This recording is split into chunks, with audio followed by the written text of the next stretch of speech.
Hi, it's Darren here from Boyne News.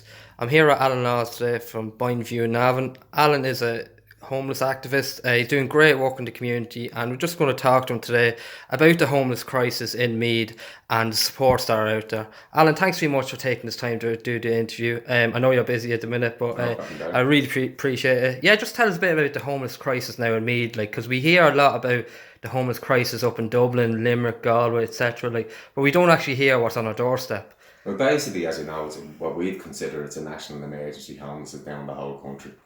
What you have nearly 10,000 people in all who are homeless. You're talking about 6,000 adults and you're talking about nearly 4,000 children who are homeless. Now, if you look at Meath, I just researched an article because I knew you were coming overnight. This is from the Times, the Irish Times in August the 29th this year. That's what And in the they're. Irish Times, it talks about adult homelessness increasing by 20% over the last year nationally. Child homelessness increasing by 30% over the last year nationally. But this is Meath's figure. Meath is grouped in with Kildare, Meath and Wicklow. And the increase of child homelessness there is 98% in the last 12 months. Now, don't take my word for it. Go and Google the Irish Times. It's Kitty Holland, who's probably pretty much an expert on homelessness. That's 98% of an increase in the last 12 months alone of child homelessness. And you look at the reasons why. And you think of the reasons why. And as you all know, there's rent chaos out there, and the price of houses as well is gone way beyond what they're actually worth. And again, Darren, knowing you were coming this morning, I just looked what's available in Johnstown where both of us live. And here we have a property in Athlumley Wood. It's a 3 bedroom property, right? And that 3 bedroom property now is renting, remember, for 1,300 a month. That's 15,600 a year to rent. Dead money, that's cash. Now, if an ordinary couple were going to rent that house now, they have to pay a month's deposit and they have to give a month's upfront. That's €2,600 before they move in. Now, that's why we have a homeless and housing crisis. And the reason is because of government policy. Previous governments and this government stopped building social housing. And you don't have to be an economist, every economy is about supply and demand. Fine Gael and Fianna Fáil and Labour cut the supply of social housing, less houses to rent, the rents went sky high, and they're gone. They're just increasing month on month on month. And this is totally out of control. It's out of reach of most ordinary people, and I pity young people, Darren, in particular. A lot of young people now can't even have the choice to leave home. You're getting lots of kids in their 20s who would previously have left home, set up on their own, start a life on their own, are nearly staying with their mum and dads now into their Yeah. 30s. That's what's happening. That's the reality. And they're probably the lucky ones, you Yeah. know? Is it a case like the way I look at it now, you have two sections of the property market, like the crisis. You have the higher section and the lower section. I think would it be right in saying the government are more concerned about the richer section. If the Well, yeah, what it the starts, rich are getting yeah, richer, the poor are it's like getting what poorer. nearly happened before. Correct, you're spot on. And what happens is the developers, the people that own huge amounts of property, the big landlords, the vulture funds, they're the ones that are making massive profits out of this rental increase, a rental emergency, you could say. They're making massive profits out of it. And the unfortunate thing is, a lot of that money is going out of the country. It's bad enough for young couples having to pay 1,300 a month. Yeah. But a lot of these properties now are being owned by vulture funds or foreign landlords. And that 1,300 is not being spent in an Irish shop, not being spent in an Irish business, in a pub, in a club, in a restaurant, or anything. The money is going overseas with big companies like, I think it's Reus is one of the biggest companies now. It's bought huge amounts of apartments in Dublin. And your HAP payments that are being paid there are inflating the rental crisis as well. But that money is not even staying in the country, it's going out. And the bigger people, the people that do support the likes of Fianna Fáil and Fine Gael, the rich people, they're earning an absolute fortune where we can't even survive. Ordinary working people now are becoming homeless because they can't afford them type of rents. As I said, yeah, the richer are getting richer, the poor are getting poorer. It's gone shocking the way the country's gone. But in any case, like if say a family is on the border of homelessness or they are homeless, what are the options? Or is there any societies or people that you can go to? Well, basically, Darren, is like a lot of working families that's becoming homeless now have never been homeless before in their lives. Yeah. So they don't know where to even start. But where you start, if you're living in Meath, what you do is you'd go to Bevinda House. To qualify for the HAP payment, the housing assistance payment, you'd have to be on the housing list. To qualify for HAP, you have to earn below a certain figure and you qualify for HAP. For example, if you're a family of three, you'd qualify for €1,100 for that. At Lumley Woodhouse, that's going for 1,300. If you were a family in three in County Meath, you'd be entitled to 1,100 of a housing assistance payment off Meath County Council. So Bevinda House is your first vote to call. Unfortunately in Navan, for homeless people, other than that, especially single men, there's no homeless hostels anywhere in County Meath. We export our homeless problem. We export a lot of the homeless men over to the Drogheda Homeless Aid or into Dublin because we've nothing for them in Meath. Now the Simon community have a social worker based in Meath and she's very good and she's very helpful. But again, the Simon community, Father McFerry, Focus Ireland, any of them really, really good charities have no premises here in Meath to house anybody. You know, so that's where we're situated at the moment. Again, we had an experience, and this is, if I found a dog on the street today, Darren, I can go to Colin and get a kennel, straight away. Yeah. The Simon community tipped me off about a homeless man sleeping in the fields in Rathout. They couldn't get to him till a Thursday. I work in Kappa Hospital, I pass by Rathout every day. This was a Tuesday. I said, right. I went to the man on Tuesday night, Wednesday night, and Thursday morning, thinking, okay, I brought him food, I looked after him. It was during the hot spell, he was sleeping rough, but it was during the hot spell. The Simon community couldn't do anything for him because he's less than 2 years here. I went to bring him to Bevinda House. I was told that no, bring him to Gardner Street, he can get a ticket home. So I found a human being and I couldn't even get him emergency accommodation because there's some law out there saying you have to be more than 2 years here, and Meath County Council refused to help me. So that man, luckily enough, I went to Luke Ming Flanagan, and thanks Luke. Luke paid for a B&B for that man for the week. A friend of mine, Carl Mooney here, myself and Carl, especially Carl, wrote up CVs for that man. That man only lost his job through homelessness, through nothing else. Because he was homeless, then it had a domino effect and he lost his job. Carl did up the CVs. That man got a job within the week. Because of the help of Luke Ming Flanagan, we got him accommodation. And then we were very lucky. We got him accommodation with a job after that, through a friend of Carl's again. We were just blessed to do it that now. But that was a man on the street, and Meath County Council walked away from him. And yet I could bring a dog to Meath County Council's dog pound and I could get a dog a kennel. Now what does that say about the country that we live in there? Like, it's shocking when you think about, if putting in putting in layman's terms, like you had to you had to have certain boxes to tick before you can actually be helped if you're homeless. Like, you know, that's what the government are basically telling us. Like, was that true? Like, in other words, there's hoops to jump, and that's what you're seeing as well. I mean, you're seeing in Dublin, and it could happen any time here in Navan as well. You're seeing in Dublin where a woman with children is going into a Garda station to get accommodation because you sleep, you know, and then you look at emergency accommodation. I'd imagine, Darren, for any family living in emergency accommodation, it must be tough.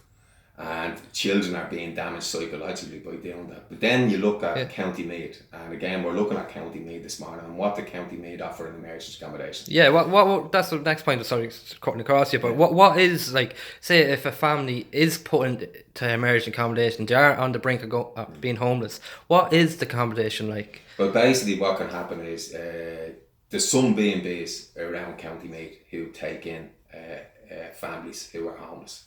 A lot of B&Bs. I mean, we can't be looking really to the B&B sector to solve our homeless problem for us.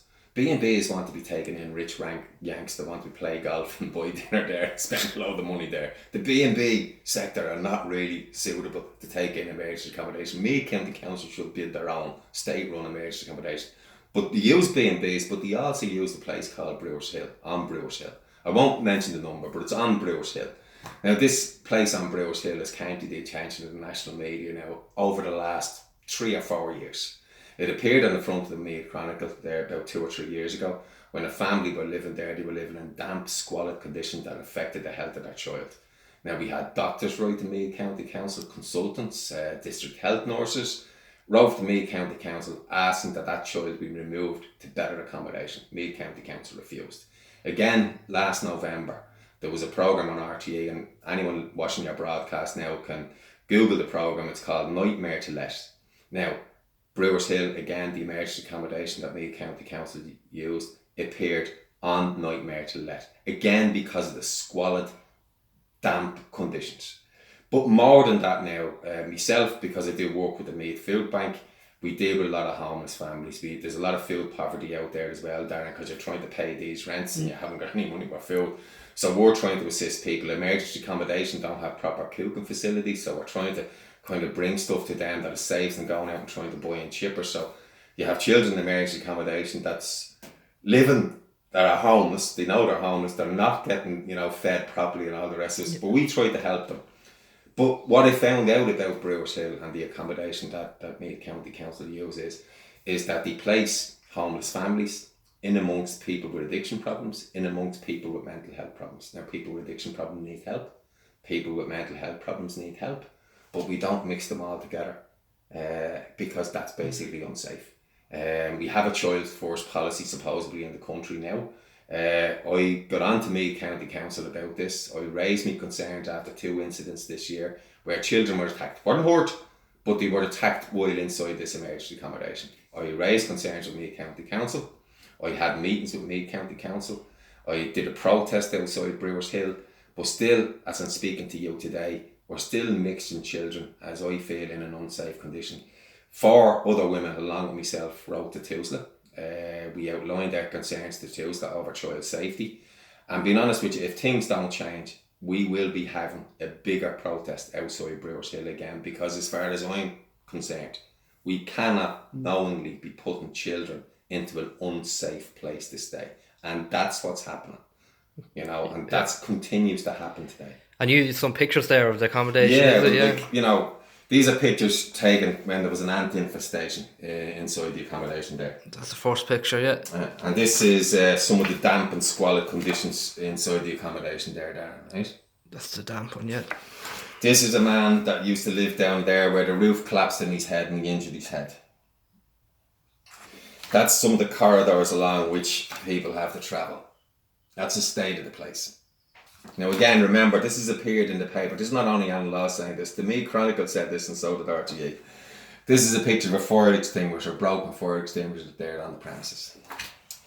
This is a picture of what children have to see when they come out of a room, because with a person here with mental health difficulties that was harming themselves. Children coming out of a room the next morning had to face this blood all over the floor. And the last one is again another picture of a roof collapsed.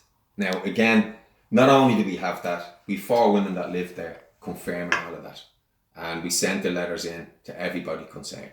Now, it's bad enough, like I say to you, Darren, it must be horrible being homeless. But yeah, shocking. Imagine living in this. And this is what Meath County Council is using your taxpayers' money for. Your taxpayers' money is going down there. I don't know how much they pay Brewers Hill, but to live in these squalid conditions, surely to God, we can do better than this in 2018 for our children. It is really shocking conditions. What on the council behalf, like the Meath County Council, are their hands tied? Like, do they only have such a budget like they can put out, or what way is it? Yeah. I'm glad you asked me that question, and I'll tell you why. I think what happens myself is, and I've seen it happen over and over again, the housing officers. Now, our housing officers really that bad that they're purposely sending people into these accommodations?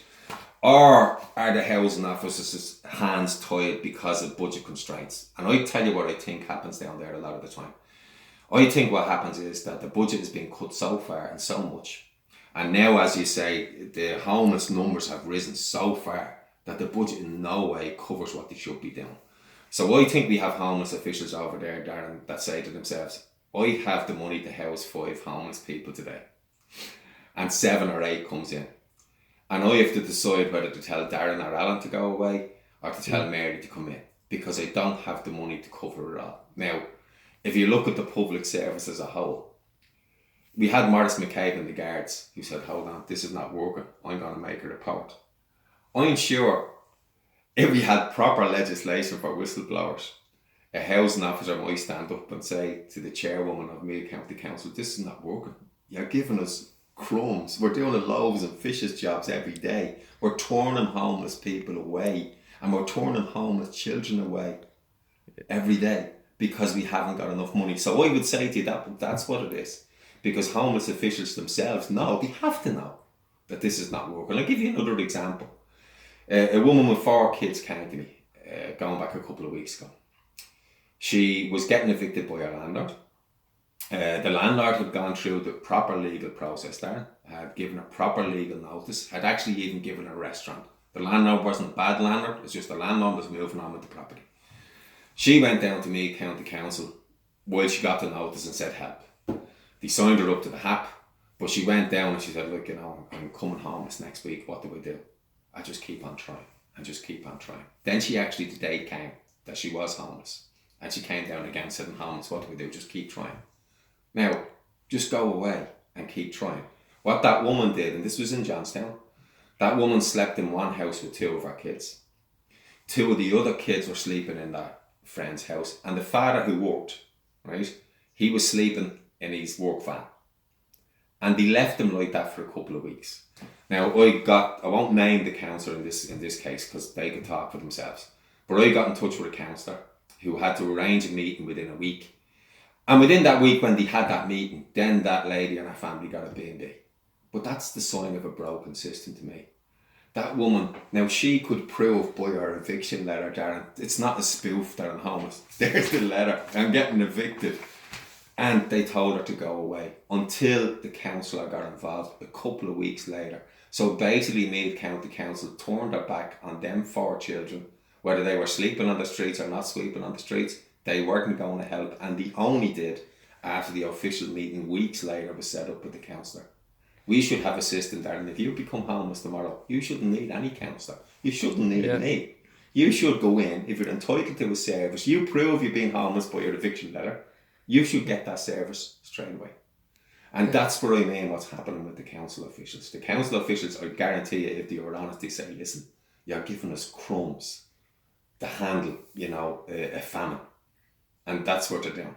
And that's the way they have themselves structured at the moment. What we try to do again, if a person's becoming homeless, we try to advise them on how the HAP system works. We try to advise them on how much they need in wages to qualify it. Yeah. And just to let people know as well, it is illegal for landlords to not accept HAP. It is. I have a case at the moment. I was a shop steward for 20 years there, and so I have an understanding how labour courts work to a certain degree. It was surprising to me. Landlords are not allowed to discriminate against you if you're claiming HAP. And in one case we found the landlord was. I again, helping people, I refer them now to the Labour Relations Commission. And it's the Labour Relations Commission under the Equal Status Act that deals with discrimination on HAP. It's a workplace relations commission, but you say, like, why does it? But it does anyway.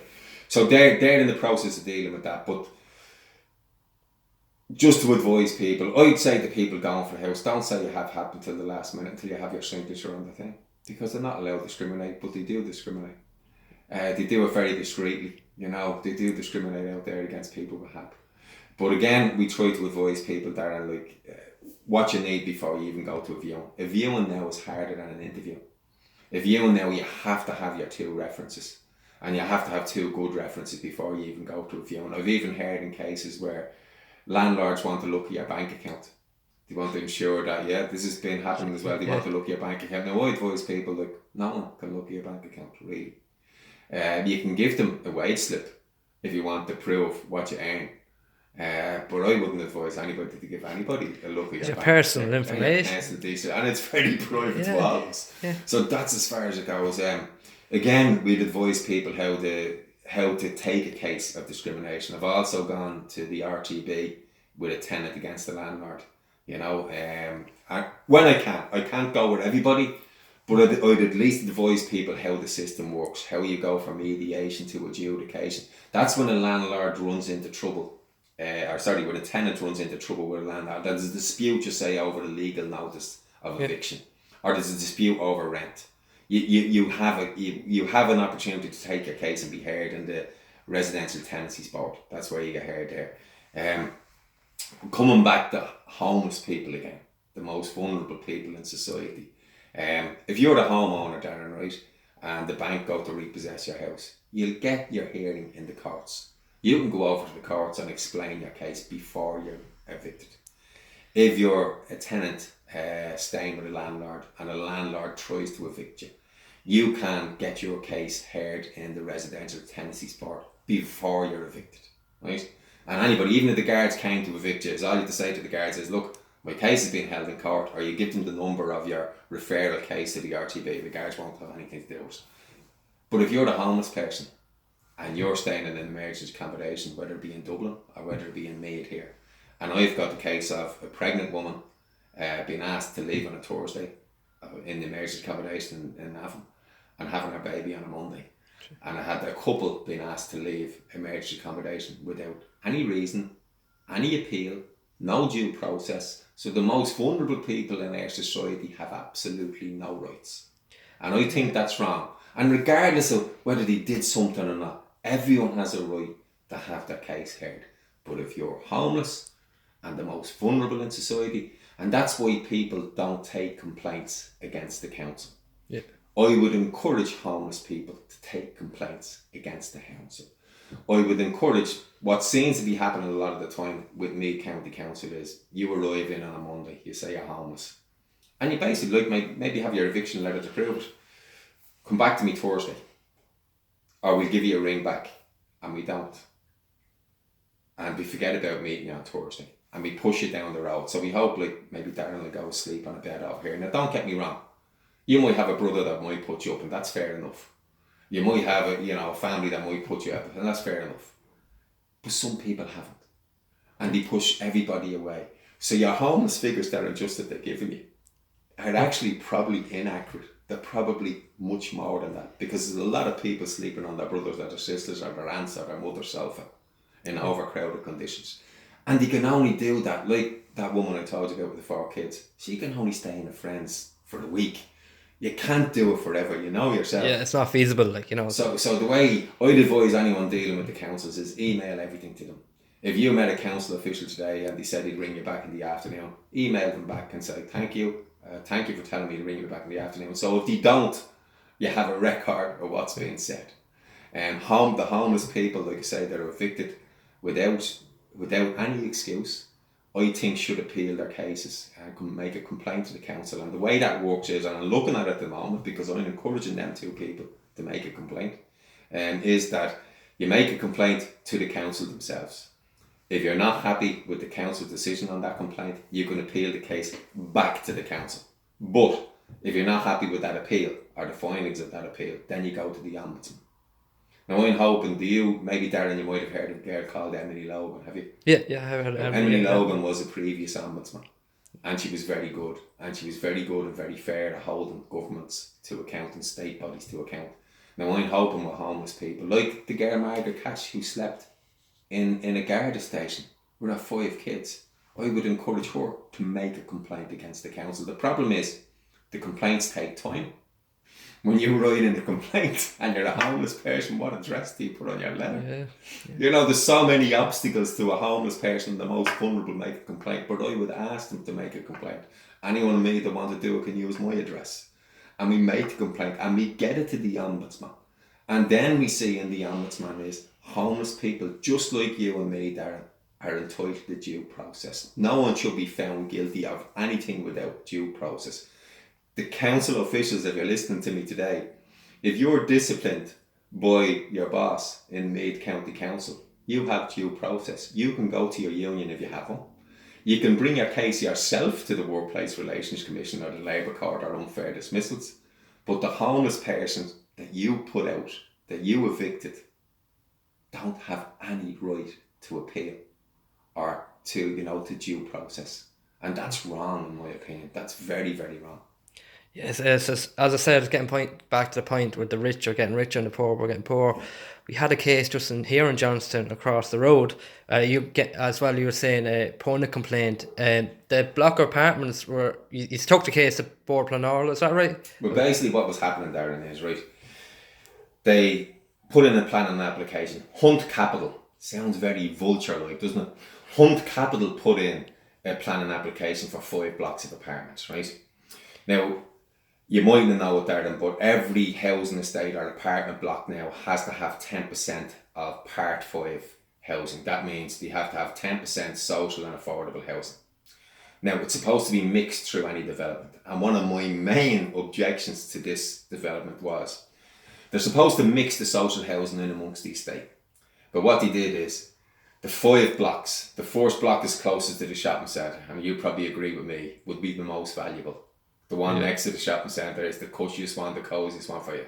The one block for social housing was right down the far end, separated from everybody else. Like, we hang a bell out of this apartment block because these are all the social housing people, and using nice cushions, so we don't affect the property prices for the developer here. So we put them down again. So that was my main objection when we started. Further to that, when actually a group of us got together, the whole community came out. I live in Boynview, we all came out. Millbrook came out, Priory came out, Johnstown Wood came out, Baylis Village came out. A lot of people got together, and there was 20 objections went in and all. I handled the community one with about 450 signatures. Cut a long story short, there was loads of things going on. Darren, as you know, if you have kids in this place, is we have 20 porta cabins up in our local school here. Yeah. Because you have not enough room for the children. The traffic situation in the morning time is crazy. We have over 10,000 people now living in Johnstown, and we have no facilities for them. None, absolutely none. And Clossen, the development site down there, gave me County Council 3 million, and we got nothing back in return. But when we all came on board and we all looked at the development and we all started putting in our planning objections, and we put them into Meath County Council as best we could. Now, Meath County Council looked at our objection. We got a professional planner as well, and the professional planner put in a very substantial objection for us. Now, Meath County Council read all the objections, which pointed out to them that this is a substandard development. They ignored the people of Johnstown, not for the first time. They ignored us all and granted planning permission. And then, like you say, Darren, we appealed to An Bord Pleanála. And we got the result only this week. And the result again came down that this development was a substandard development for urban development. And it went against the government's own guidelines on goods urban development. So, but Meath County Council granted the permission. Now, a planning officer is a planning officer. Surely he knows the guidelines, whether he works for An Bord Pleanála or whether he works for Meath County Council. So are they just interested in the development levies that they're going to get off that apartment block? Would they get another 3 million for themselves and not really care about the people of Johnstown and the schools and another 20 porta cabins for the children that's going to school here? They just wanted the development levy as far as I'm concerned. So I think it puts a marker also. There's 800 other houses being built around here, Darren, and not one of us put in an objection to them. But, there's no need to put up high-rise apartment blocks here either. There really isn't. What we need now, and what we need Meath County Council to do, and what we need all the councillors and the TDs in this area to do, we need facilities. The next planning application that goes in to Johnstown has to be for a community centre, has to be for a Garda substation, has to be for facilities for the people that live here, not for the development that you say will just make the rich richer. We do our best in Johnstown, between running Johnstown Tidy Towns, running the neighbourhood watches. We do our best to people to make this place a better place to live. We need a little bit of a hand off Meath County Council and all our elected officials. It just shows that when you work as a community, what results you can achieve. It's a great community here in Johnstown. But Alan, thanks very much for taking the time out to do the interview. Really good highlights, points you're after highlighting. We just appeal now to the county councillors and the TDs just to try and watch this video and see the points we're trying to make here, because this is a national crisis. And thanks once again, Alan. And can I just say one last thing? I really forgot. I'm having tea and coffee morning on Tuesday morning in my own house in 15 Boynview between 10 and 12. And it's an aid of women who are doing Walk for the Homeless from Trim to Dublin this year for the second time. And they're raising money for all the volunteer soup runs, and I'm looking for sponsorship. So the coffee morning is on Tuesday the 2nd of October in my house in 15 Boynview. You're all welcome. I'll have apple tart and coffee, and you can sponsor the girls on their walk. And this money is just going to the volunteer soup runs that feed the homeless night in, night out in Dublin. So folks, try and get down to Tuesday, Alan, is it? Tuesday between 10 and 12 in my house 15 Boyne in Johnstown. Try and get down there and choose. It's a great cause. And Alan, once again, thanks very much for doing this interview. The work you're doing now for homeless and for the local community is brilliant, and we wish more people to try and get involved. And if you have any questions or you want to get involved, try and help the homeless, please contact the page directly, Boyne News, or contact Alan either. But thanks very much, Alan. Thank you. No problem at all. Thank you there.